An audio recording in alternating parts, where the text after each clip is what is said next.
Hi Kashi, இப்போ வந்து நம்ம சிக்கன் கொஜ்ஜி செய்துக்கலாம். சிக்கன் கொஜ்ஜிக்கு வந்து கடாயை வச்சு எண்ணெய் ஊற்றிட்டு எண்ணெய் காஞ்சி சீரகம் போட்டுக்கலாம்.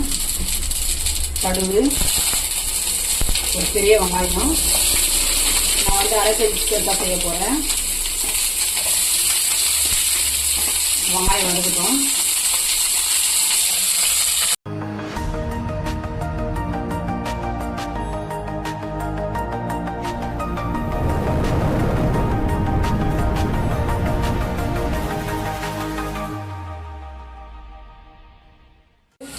இப்போ வந்து வெங்காயத்துக்கு வந்து நம்ம உப்பு போட்டுக்கலாம். நல்ல பெரிய சைஸ் தக்காளி, ஒரு 5 தக்காளி, ஏன்னா நல்லா கொஞ்சம் கிரேவி வர மாட்டேனால.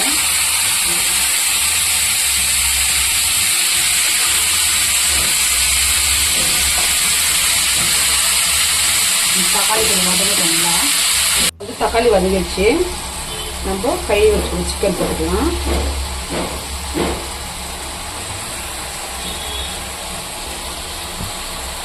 தக்காளி நல்லா வதங்கின பிறகு நம்ம சிக்கன் போட்டோம்னா தக்காளியெல்லாம் நல்லா கொஞ்சம் கிரேவி மாதிரி ஆகும், நல்லாவும் இருக்கும்.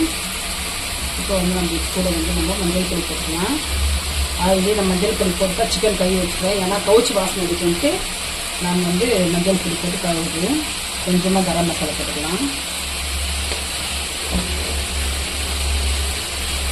நல்லா ஒரு ஸ்பூன் இஞ்சி பூண்டு பேஸ்ட் போட்டுக்கலாம். இது கூடவே கத்திரிக்காய், ஒரு 3 கத்திரிக்காய் போடலாம்.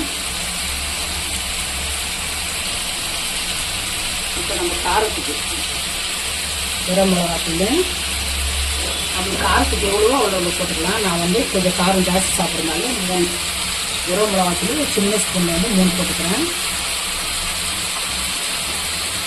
இது வந்து வீட்டில் வச்ச மிளகாத்தூள் 1 ஸ்பூனு, 1 ஸ்பூனு. இப்போ வந்து நாங்கள் வந்து கொஞ்சமாக உப்பு போட்ட தக்காளிக்கு சிக்கனுக்கு கொஞ்சம் நம்ம உப்பு போட்டுக்கலாம்.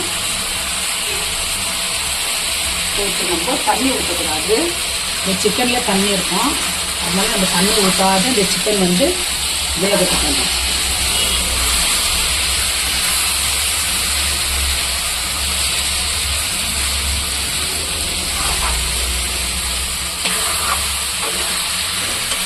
இப்போ வந்து நம்ம கேஸ் வந்து கம்மி வச்சிடலாம். ஒரு 10 நிமிஷம் நல்லா இது வேகட்டும்.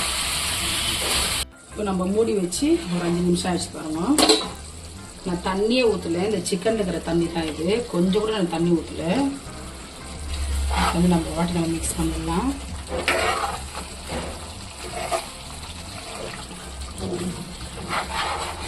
இப்போ வந்து நான் வந்து மிளகா, இந்த மிளகா ஏன் போடுறேன்னாக்கா, இந்த குழம்பு மிச்சானா கூட கிரேவி, இந்த மிளகா கட்சி நம்ம கஞ்சி குடிக்கலாம், ரொம்ப நல்லாயிருக்கும். பழைய சாப்பாடு கூட இந்த மிளகா கட்சி நம்ம கஞ்சி குடிச்சோம்னாக்கா அவ்வளோ டேஸ்ட்டாக இருக்கும், அவ்வளோ டேஸ்ட்டாக இருக்கும். இப்போ வந்து நம்ம மிளகா போட்டாச்சு. இப்போ வந்து நம்ம கொஞ்சமாக மிளகு சீரகம் போட்டுக்கலாம். சிம்பிளாக ஒரு 3 கத்திரிக்காய், 1 கிலோ சிக்கன் போட்டு நம்ம மிக்ஸ் பண்ணிவிட்டு இன்னும் ஒரு 5 நிமிஷம் நம்ம விட்டுட்டு நம்ம இறக்கிடலாம். இந்த சிக்கன் கிரேவியெல்லாம் இந்த மிளகா அவ்வளோ ஏறும் போது நல்ல டேஸ்ட்டாக இருக்கும், கச்சின்னு சாப்பிடும்போது சூப்பராக. அதனால தான் இந்த மிளகா போடுறதுனால. இப்போ வந்து பச்சை மிளகா போட்டு ஒரு 5 நிமிஷம் ஆயிடுச்சு. நம்ம வந்து இறக்கிடலாம். கொத்தமல்லி போட்டு சிம்பிளாக சிக்கன் குஜ்ஜி பாருங்கள், ஒரு 3 கத்திரிக்காய் சிக்கன் குஜ்ஜி போட்டு குஜ்ஜி பண்ணி நம்ம செய்துட்டோம். இதோட இந்த வீடியோ முடியுது. நெக்ஸ்ட் வீடியோவில் பாருங்கள்.